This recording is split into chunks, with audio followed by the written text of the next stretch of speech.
Welcome to अड्डा for civil services. आज इस वीडियो में हम पुष्यमित्र शुंग द्वारा बृहद्रथ की हत्या करने के बाद भारत में शुंग वंश की स्थापना से शुरू करेंगे। तो चलिए शुरू करते हैं। शुंग एवं कण्व राजवंश। पुष्यमित्र शुंग, जिसने मगध पर शुंग वंश की नींव डाली, ब्राह्मण जाति का था। शुंग शासकों ने अपनी राजधानी विदिशा में स्थापित की।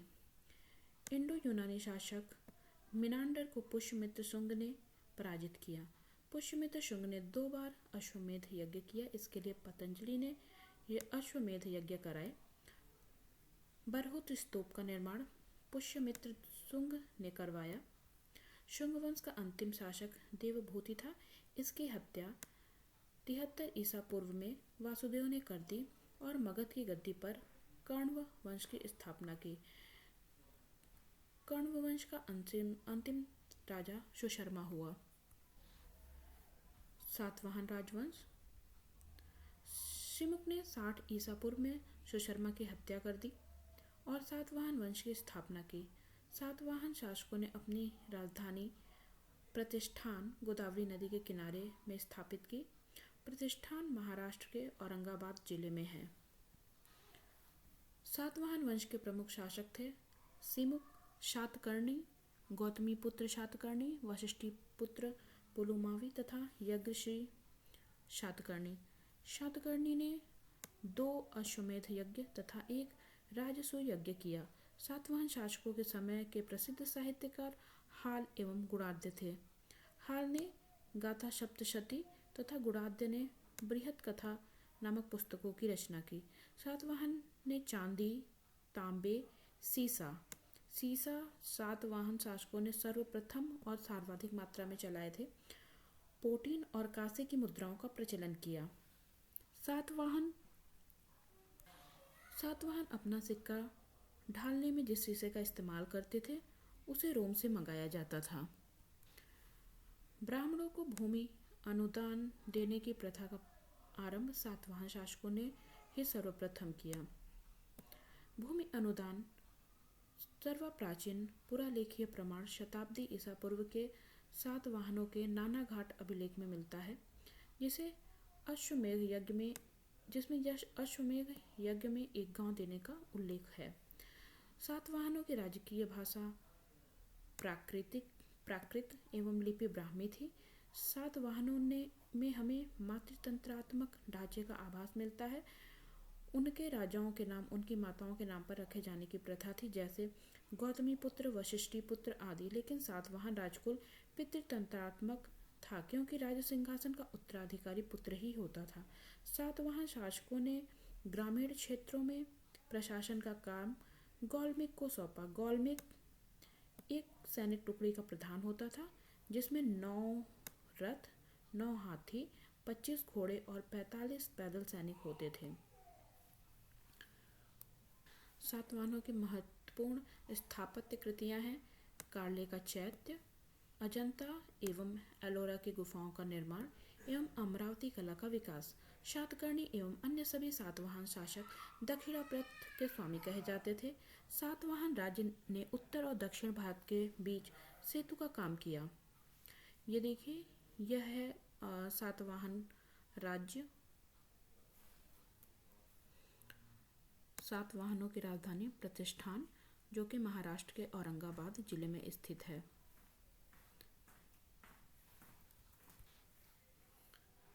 यह सातवाहन एम्पायर है।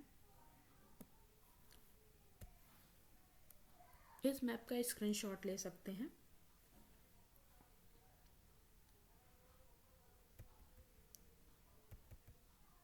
इसके बाद आता है चेदी राजवंश। अशोक की मृत्यु के पश्चात संभवतः प्रथम शताब्दी ईसा पूर्व में कलिंग में चेदी राजवंश का उदय हुआ। इसकी राजधानी हमें हाथीगुम्पा अभिलेख से मिलता है। खारवेल इस वंश का एक प्रतापी राजा था।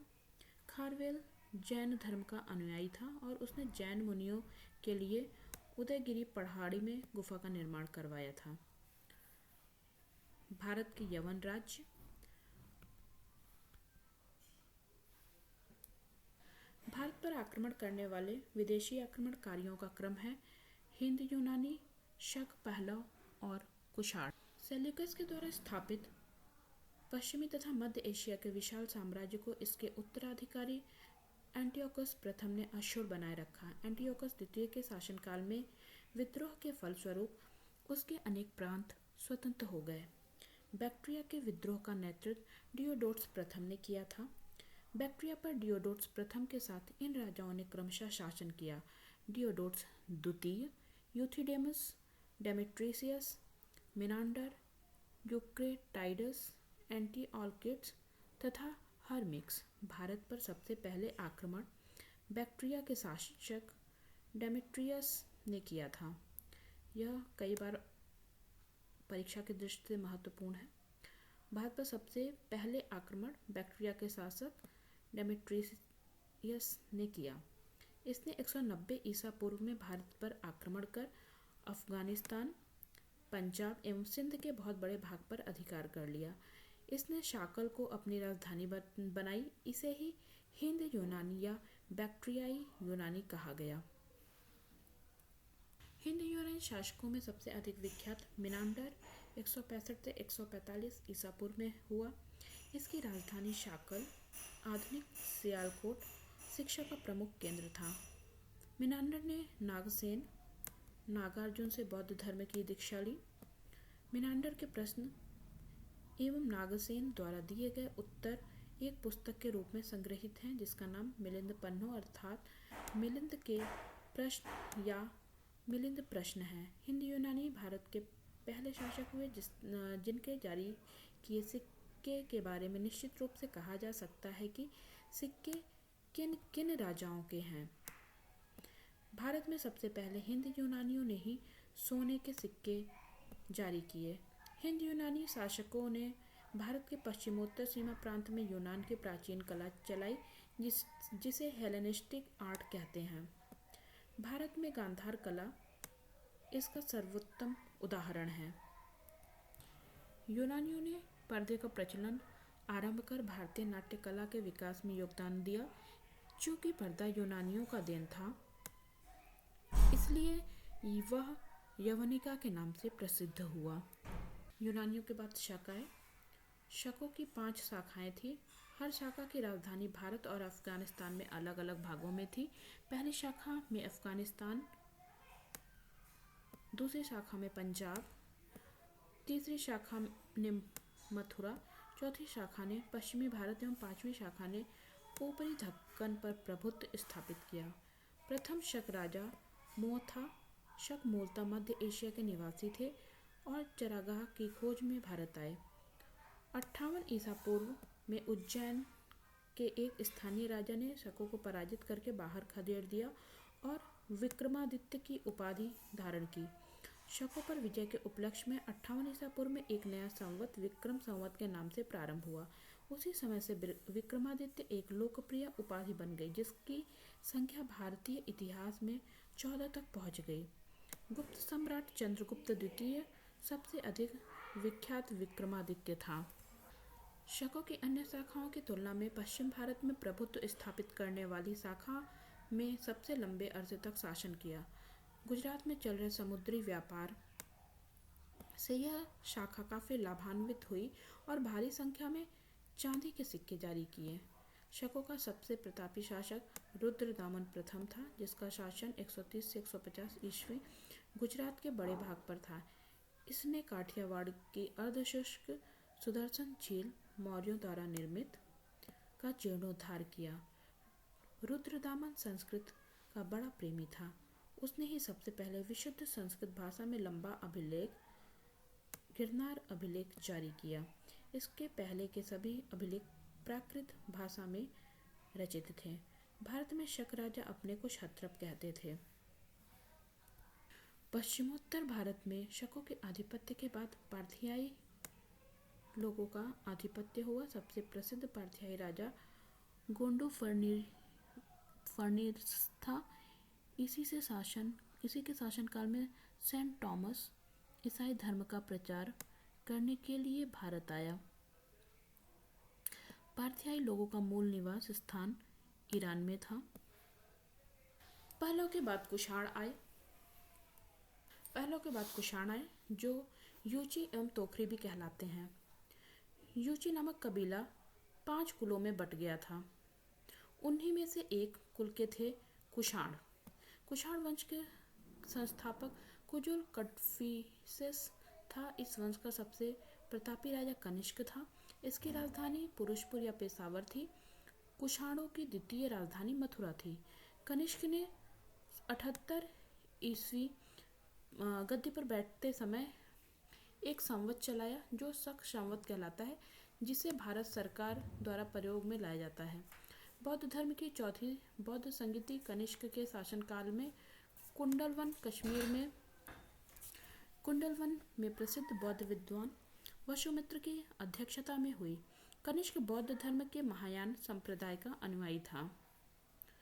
चीनी जनरल पेंचोवा ने कनिष्क को हराया था।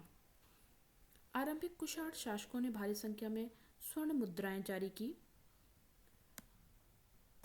जिनकी शुद्धता गुप्त काल की स्वर्ण मुद्राओं से उत्कृष्ट है। कुषाणों ने सोने की सर्वाधिक शुद्ध सिक्के जारी किए। कुषाणों ने उत्तरी तथा उत्तरी पश्चिमी भारत में सर्वाधिक संख्या में तांबे के सिक्कों को जारी किया था। कनिष्क का राज्य वैद्य आयुर्वेद का विख्यात विद्वान चरक था, जिसने चरक संहिता की रचना की। महाविभाष सूत्र के रचनाकार वसुमित्र हैं। इसे ही बौद्ध धर्म का विश्वकोश कहा जाता है। कनिष्क के राजकवि अश्वघोष ने बौद्धों का रामायण बुद्ध चरित्र की रचना की।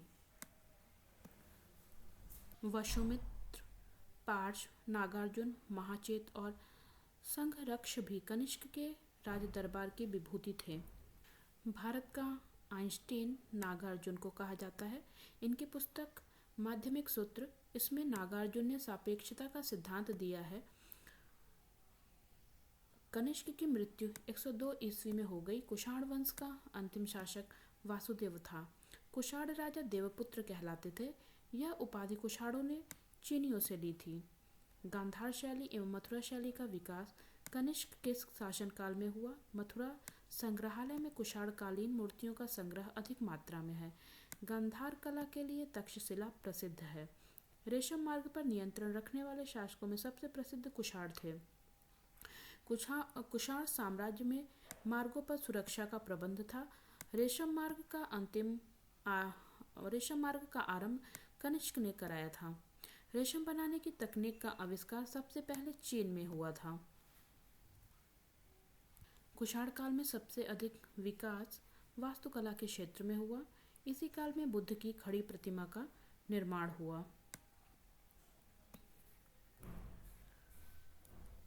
भारत में विस्तृत यह इंडो ग्रीक किंगडम का मैप है। इसका आप लोग स्क्रीनशॉट ले सकते हैं।